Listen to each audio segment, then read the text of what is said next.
All right, it's Walter from iWalter. I have to redo a whole entire show because I had the audio on the webcam that I have way over that side of the room. So I had a 35-minute show. I'm not going to do another 35 minutes. I don't have the energy, the strength, or anything else, and I start a new job tomorrow. So I'll probably leave a lot out. I've done this before on podcasts, but this one is just a nightmare because I actually enjoyed what I had set up, and I'm going to try to remember everything. So anyway, it's October 1st. It's a new month. Just started, and I start a process for a new job tomorrow. It's not going to pay what my other one does, but I'm still trying to get my old job back. So anyway, by the way, the reason I did this nice lengthy screenshot was for multiple purposes. One was because I was going to try to show people, I got my Abercrombie pants on tonight, my Abercrombie jeans. So this better be recording this time, and I'm going to go through everything as best as I can. And I'm very disappointed. I had a few things. Another reason is my friend Matt is just sick and tired of hearing me talk about this. And by the way, there's my nun. Did I tell you there was a thing on Facebook? I think it was Facebook. Maybe it was some media thing. No, I think it was one of my fan clubs on Facebook. They were talking about. They had an article posted about the woman who plays the nun, and they're saying, well, she's really attractive looking if you see what she looks like in real life. The woman who plays in the Conjuring movies, that nun, that monster nun, and then that movie called The Nun. So it was like, wow, what does she really look like without that makeup? Because that, to me, that nose looks kind of fake and she looks kind of hideous. So without the makeup, she looks the same. So I don't mean to be mean, but the woman looks about the same. The only difference is, and she's got that nose, it's kind of unique looking. It's kind of pointy and crooked and everything.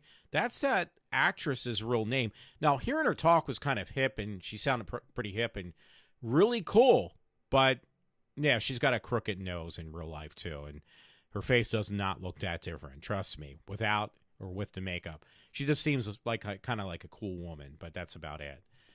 You know, you can surpass her looks, then she's really awesome. So, anyway, I'll try to do this again. I'm going to put my arms out. Oh, shit. I almost knocked that off the wall. It's a picture from Camp Crystal Lake tour that I did.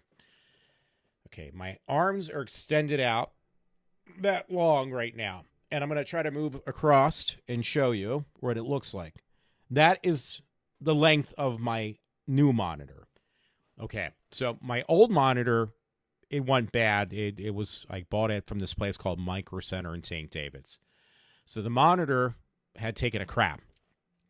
And it was like, okay, well, I only got it like 6 months ago. So I was in there, and it was like, can I exchange? I called first. I said, can I exchange this out? They said, yeah, you can exchange it out. You got the warranty. You're fine. And then at the last minute, I asked them, you know what? I really am not interested. I had an LG monitor. I think LG is crap. And they said, well, yeah, actually, we just give you a store gift card for whatever you paid initially on the monitor. I paid about $1,000. Now that monitor is only like $800. They gave me the $1,000 back. It was like, okay, do you have any Dells? Yeah, we have a Dell. Well, that's the one I have right now. It's a company professional monitor, and it's 42.5 inches. It's 43 inches. So it's really humongous. So the only thing that's good is I can multitask. If you ever done that, like when I was in college, I used to multitask. And I put up little windows all over my screen on when the laptops and stuff weren't even that big. Even my computer monitor at home was probably no more than like 13 inches, whatever. But I would multitask. And I am so used to doing that, multiple screens, doing different tasks and different screens, that having a bigger screen that is as big as a TV set, because it's bigger than my 50-inch TV set on the other side of the room, it actually comes in really handy because you can have full screens. It's like having 4 monitors in one. That's what they advertise it as, and I believe it. So you can have full screens on individual boxes or on one screen, but it's viewable. So you can do a lot of work with a bigger screen. No puns intended. So anyway, what I have to go through this whole process again. I'm not very happy. I've done this before. It's nothing new for me. For me, my friend Todd had sent me and his brother on a private message a link from some guy from Canada who is on Facebook, I believe, too, also. And he is like really fed up, and apparently a lot of Canadians are, with all these migrants and these illegal immigrants coming into the country, and it's costing Canada tons of money. It's costing the taxpayers a lot of money, and they're just basically destroying the place. So I'm going to play this segment. It was 35 minutes. It was a 35-minute video segment this guy shot on his brother shot on his phone, and the guy was like going through this hotel. I think it was like a Radisson or something. So, or Marriott, I can't remember, in Canada.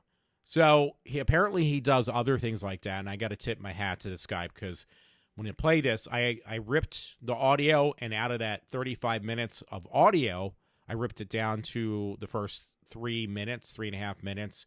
Figured that's more than enough that people can tolerate of just staring at my ugly mug. If you want the whole thing, just text me or email me on my link, which everything is on my iWalter page, and I will gladly send you the rest of it, the rest of the video. It's 35 minutes. A friend told me, he says it seems awfully long, but it goes really fast, and I believed him.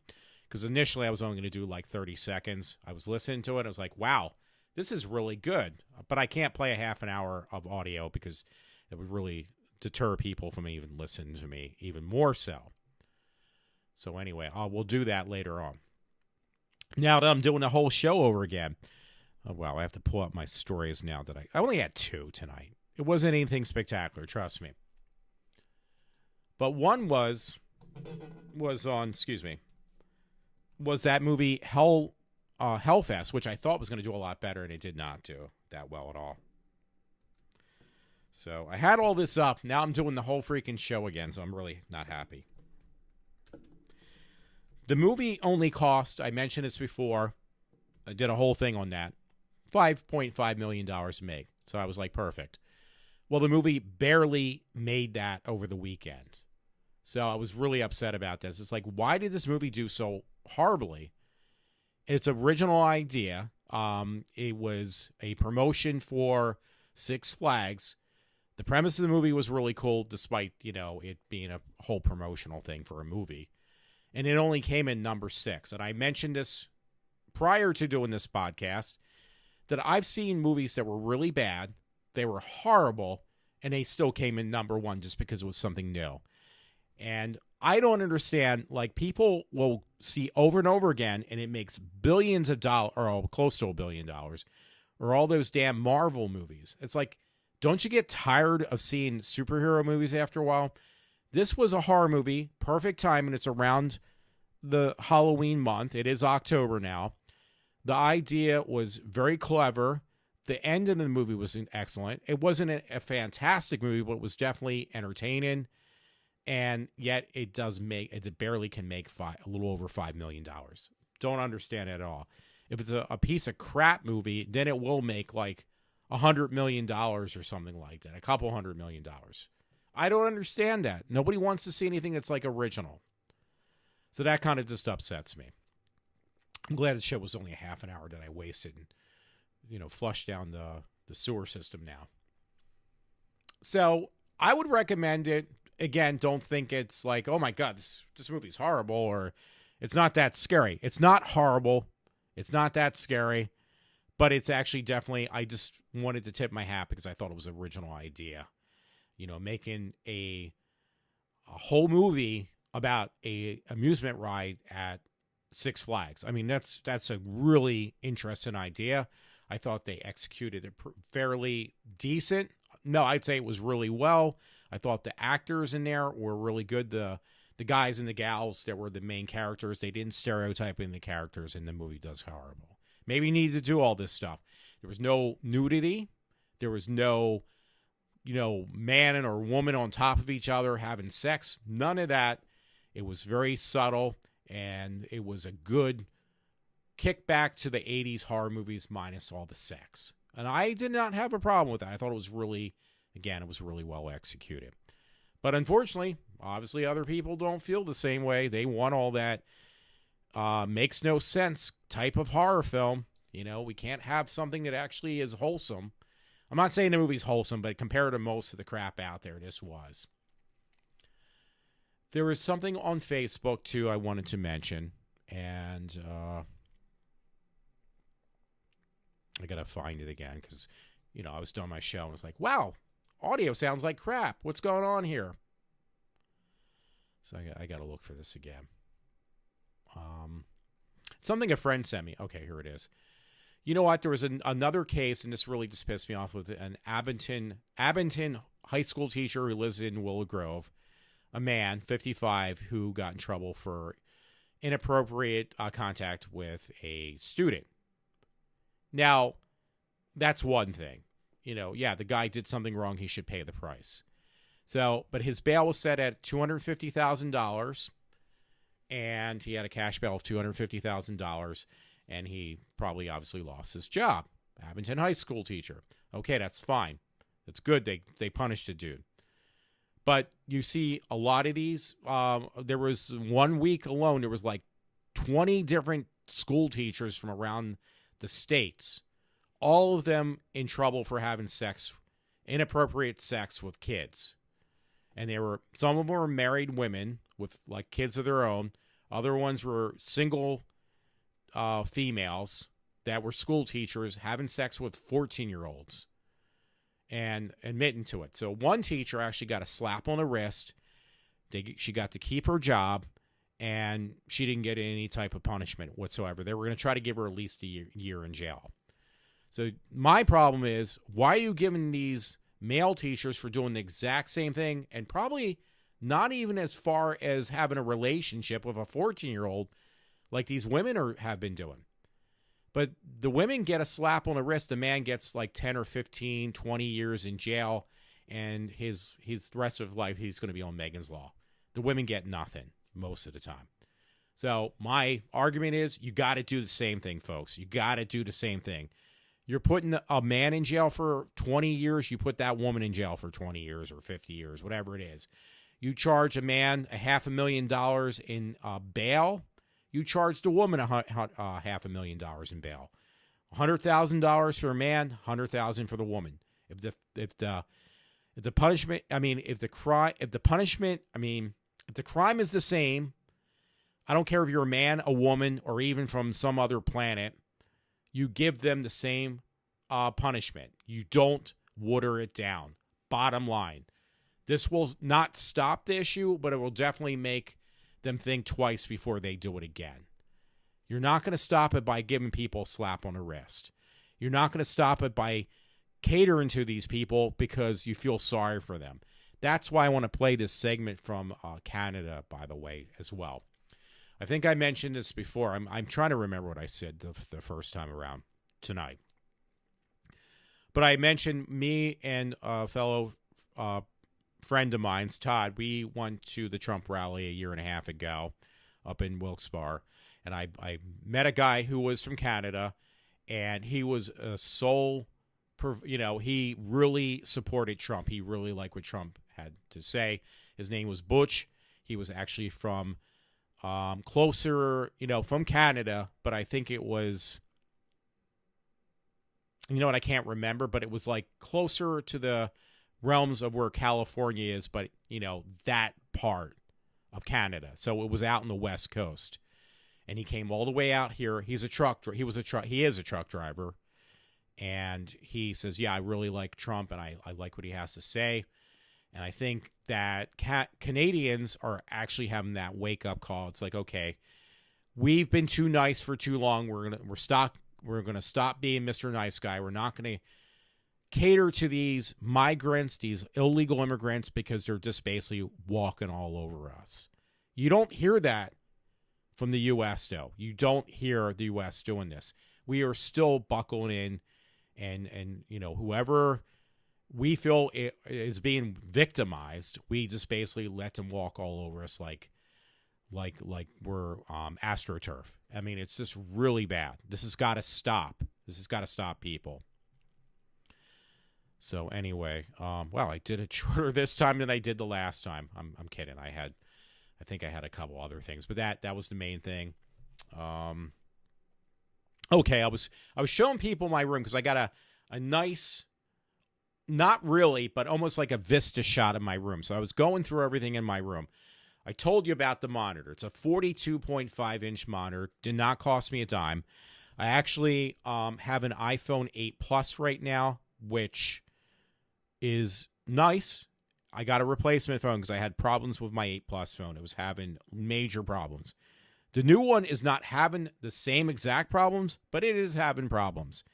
So guess what I did was, with the credit, I got $1,000 back from my monitor. Got this Dell monitor for like $600. I had some money left. I said, does it come with the warranty I had before on my other monitor from Micro Center? I have to plug Micro Center on this. They said no. So I said, okay, give me a warranty because I'm a walking catastrophe when it comes to with computer stuff anymore. And it's not built as well. This monitor I have now that I'm pointing at, that thing is meant for industrial use. So yeah, it's heavy and it's heavy duty. So anyway, I was mentioning that this is a 6 Plus phone, by the way. This is my 8 Plus phone. You can't see it. It's got a glass back on this 8 Plus. It's a 256, which I'm going to sell on eBay now. And then I have this phone here. It's a 6 Plus. It's like 3 generations old, which I used to store credit that I had left because I wouldn't use it otherwise. And figure I'll just use it towards this phone, and I'll get rid of the 8 Plus because there's a iPhone 10R coming out this month at the end of the month. It's a cheaper version of the 10 phones, and I'm hoping they fix any bugs and problems. The problem with the 6 Plus phone, it's old enough that when you put the software on, the new software, it runs really slow. And plus the battery is like less than an eighth dead. So, because there's a program on here, and it's called Battery Life. You open it up, you won't be able to see this. But if you go under your general settings and everything like that, and you go down, I'm looking at it, you can just do it yourself at home because you can't see what I'm doing right now, even with the camera. But you look for the part that says battery on your phone and under your settings. It says, physically says battery. And it gives battery health. And it tells me, okay, I got high brightness on for some stupid reason. But it gives you your battery health. And I might just actually bring it up to the camera. It says 92%. And I try to get an extended warranty on this damn thing in case I keep it longer. So, keys, Jerry, keys. So I'm going to point this at the camera and hopefully I don't knock anything out. Probably can't see it, folks, but there's a thing on there. There's a thing on there that says battery life. And it says 92%. So, yeah, this is like a used phone that was in great shape, but it's just not going to last for many years. And I'm fine with that because I just used it as a disposable phone for now so I can get rid of my 8 Plus. I looked on eBay. eBay is actually selling the 8 Plus I have, the 256 gig. I could get up easily to about $600, $700 for the phone. That will pay the entire price of a new phone for me. I won't pay any money out of pocket.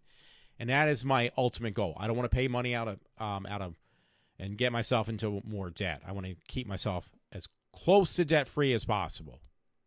That's what I want to do. So, anyway, that's the thing. And, yeah, I got this. You can't see it again, but this was some Micro Center, and it was it's not going to be very clear for anybody. I'm just pointing the box either way at the screen. And it was, I think without my credit, would have cost me like $230 for this phone, but I got it for nothing or paid a few bucks out of pocket and not much more. Because otherwise I would have not touched the phone. I wouldn't have bought it, and I wouldn't try to unload my other phone because I just don't want to get stuck with that nightmare. My iPhone 8 Plus is pretty much, it's probably either refurbished, but it is a replacement phone. It came directly from Apple. So there was no problems with that phone. And I'll probably put that up online tonight to try to sell it because my friend doesn't want to pay the money I'm asking for it. He basically wants me to give it to him for a few $100. It's like, dude, that phone is a $950 phone. I am not going to give it away to you. You're going to pay as close to as possible what it's worth. I'm sorry.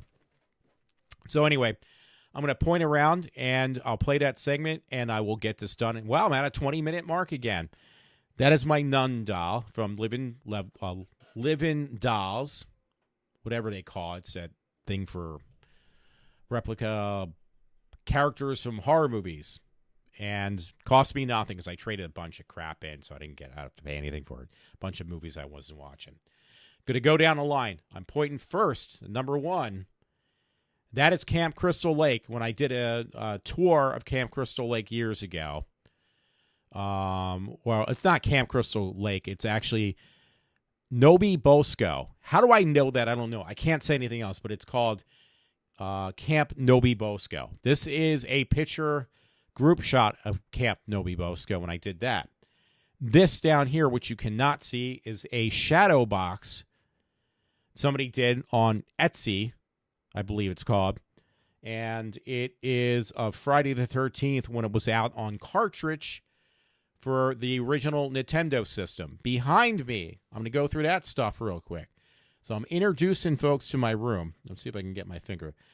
I got it on camera now. That stick there is a staff, replica staff from the film. You can see my bald head now. Got my haircut today. Military haircut, though. From the TV show called Xena. Because I liked the character. Her name was Gabrielle. When she used that staff, by the way, in the background, I loved that part of her because she showed that she was a strong woman who did not kill anybody, because Xena did not want the character of Gabrielle to kill anybody. The last two seasons, that changed. Gabrielle had murdered somebody in cold blood, and then she got the taste for blood. And the character Gabrielle was not as, I wasn't as interested in that character anymore, because I kind of respect somebody who can stand up for themselves but don't shed blood. You know, that's why I was like Doctor Who. The whole thing was, especially with Tom Baker when he played Doctor Who, by the way, was, I'm still turned around to the back of people because I want to kind of explain these other action figures. Was you don't need to have a weapon. If you don't have a weapon, you show that other person no harm. I know that's unrealistic, but I just respect that. That's all I'm saying. So anyway, next to the light, starting from over from that, they're very blurry, by the way. Next to the staff, that's a redheaded character. That's Gabrielle. The other one is Xena with the dark hair, and then the one next to her with the blonde hair, I think her name was Callisto.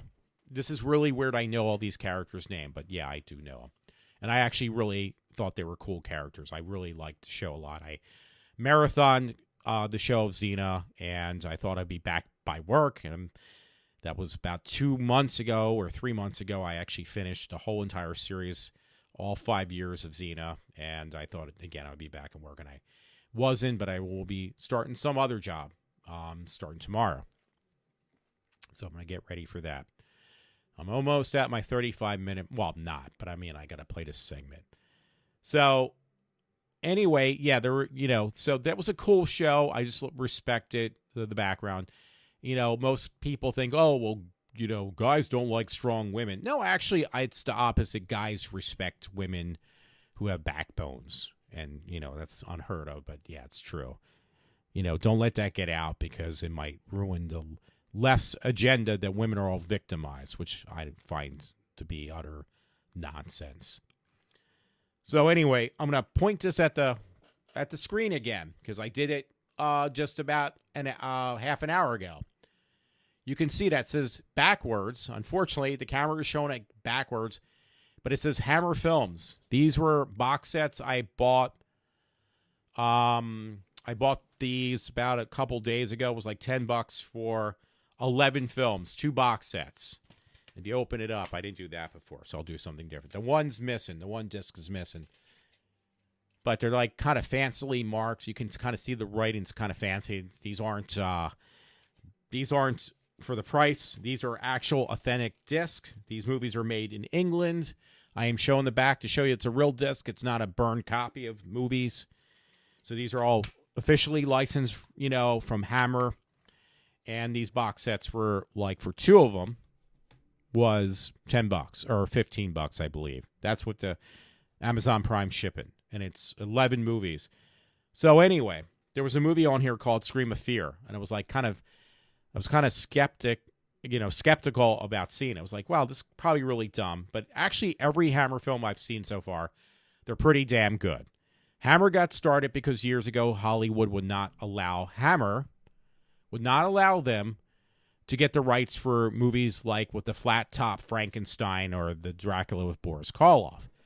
So Hammer came up with their own production company. They made other films besides strictly horror. And they made their own versions of these movies where they didn't have to worry about copyright infringement or that Hollywood would not give them the rights. The movies are really actually pretty damn good. So last night I started watching. I was like, okay, I'll just watch it. It was this movie called The Two Faces of Dr. Jekyll. It was a different twist. A couple other filmmakers did take the same idea that Hammer actually originally did back in the 60s. It was really good. A little bit slow, but it was really good.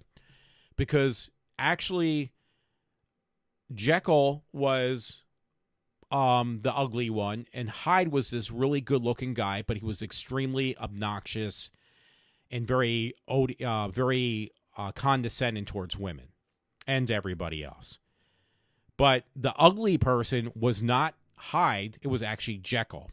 So it was a twist, and it was a very good one. But that one wasn't as good as then I decided, I want to watch another one of these films, see how good it is, because so far they've been pretty damn good. And it was a movie called Scream of Fear. It was a black and white film. They went back and forth, I guess, on what the costs were, because back then, I believe there was a point where black and white was actually more expensive than color. But for the most part, I guess that's why they shot a lot of them in color, probably because it was probably getting to the point it was cheaper. But one of the films, like Scream of Fear, which was an excellent film, was in black and white. And I was a little leery at first. I was like, I don't know if I want to see this. I told my mother, you have to check this out. She didn't want to see it, though. The movie was like a Hitchcock movie, but not like ripping off Hitchcock, but actually, okay, we love Hitchcock. We're going to make a version of our own movie that is like Hitchcock, just like they do with the other Hammer films when they kind of make their own versions of these monsters like Frankenstein and Dracula and Dr. Jekyll and Mr. Hyde. It was their own version of a Hitchcock film, and it was called, again, Scream of Fear. Very good movie. It reminded me a little bit like Psycho. Very little bit like Psycho. It did not try to rip it off. It just reminded me. And if I was saying beforehand, Matt, you would find this interesting. I would even know this, but it actually reminded me, which was actually in Keller, was that movie. Not Scream of Fear, though. It was another Hitchcock film, which it was definitely reflecting off of, which was a good thing. The way they did it was very tasteful. Was that movie called Rear Window. And I can't remember the actor who played in the original Rear Window, but it was really good. They took both those premises, and it took the movie of Scream of Fear had taken many different twists. So, Matt, I would never get it back from you, but it's on this box set. I would recommend the movie. It is a very good film. It is an excellent film by Hammer. Hammer makes not crap films. They make good films. So I'm just letting you know. And that one, again, when you thought you figured out who, it was a murder mystery, by the way. And it was done just like Hitchcock would have made the movie. It was almost as though Hitchcock actually did make it. Because it had that many kind of like, weird, twisted turns in it, just like Hitchcock would do. And, but they had taken it one step further, where it just didn't have one twist. It had like 2 or 3. And it was really well executed as a film. So I just wanted to let you know that. Okay, so I'm at this point. I want to play this segment. Before I did it in a different arrangement. I probably didn't say everything exactly. So I'm surprised I was able to pull off another 30-minute show. I want to play this segment from this guy from Canada. and I'm gonna take a pause right now so I can play this. It's like 3.5 minutes, and then actually let me turn on my volume because when I do this in post, I need to know where what was being said, and I can react to what they're saying. This is only 3.5 minutes again of a 35-minute segment. If you find it interesting, just email me or get a hold of me on Facebook and let me know, because what I'll do then is I will send you a copy of this. I'll try to rip it or even put it up. I'll try to put it up on like a thing on YouTube or something. But if I can, I'll rip it. But it's 35 minutes. It's not the whole thing. It's just audio as well. Excuse me about that, but let me play this now. Here we go. Hey everyone, this is George here. This is Ronnie Cameron, Propaganda TV. I'm George from Phalange Media, and this is Lee Stewart, also known as Press for Truth. Can you tell us, Lee, where are we right now? And just quick description of what's going on here. We're in Toronto at the Radisson Toronto East Hotel, where they're housing illegal immigrants that have crossed over from Quebec. 11 million dollars of Canadian taxpayers' money have gone to housing these people, and we're here to check it out. And can you describe just the smell that you can... Certain floors smell different than others. Okay. We're currently on the 4th floor. It's riddled with feces on the wall.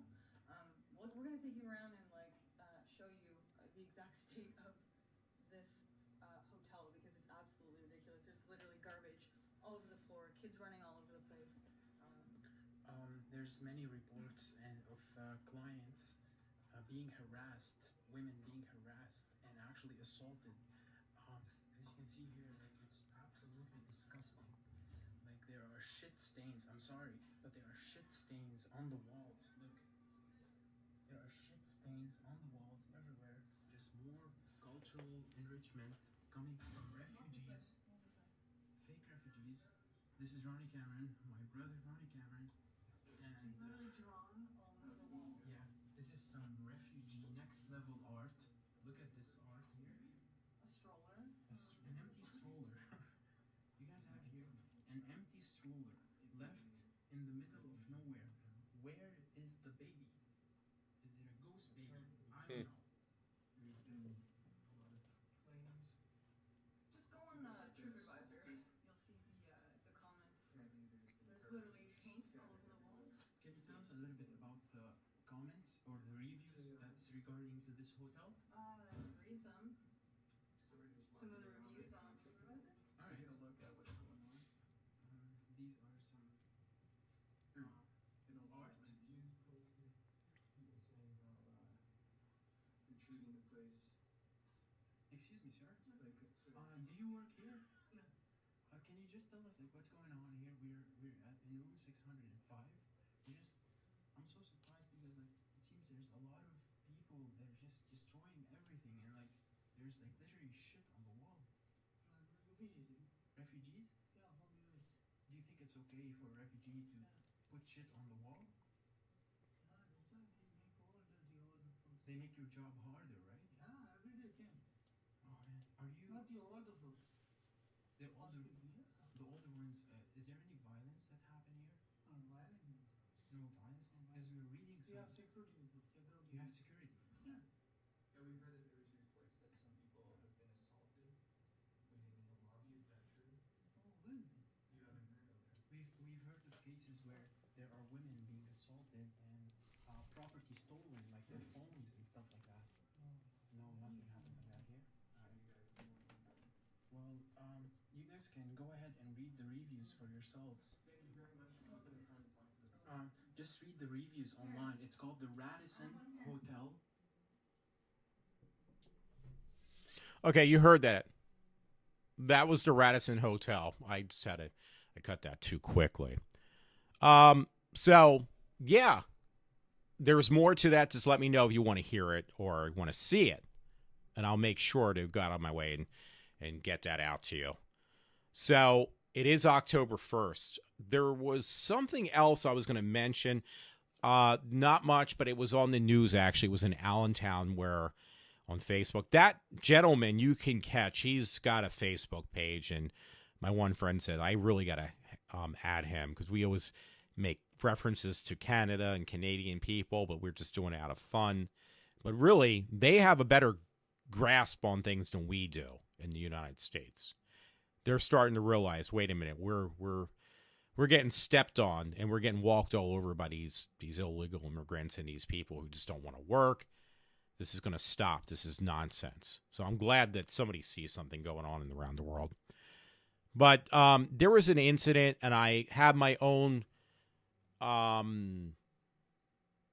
comment about this, but it's with Allentown, Pennsylvania. It happened over the weekend. I don't have anything in front of me. A friend sent me a picture of a bloody hand. That's all there was, laying in the middle of the street. And happened around, I guess, the morning hours or late at night, where a car, for no reason, just exploded. Other people got hurt, but the people in the car were just basically thrown all over the place. Like, there was body parts everywhere.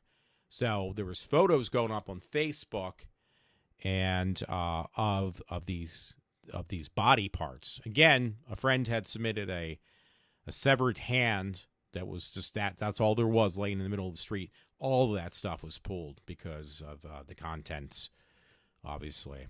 And it definitely caught a lot of people's attention. So, I think more of this kind of outburst and these violent, really violent acts of somebody, putting explosives in somebody's car for some reason, or if they did it on their own. This is on the uprise as you just basically naively, America, when you naively just pretend that there's nothing going on and there's nothing you can do about it. Canada, at least they're waking up. This is iWalter. This is Walter from iWalter. And I hope you enjoyed the show. I am signing off for now. So thanks a lot. Have a good one.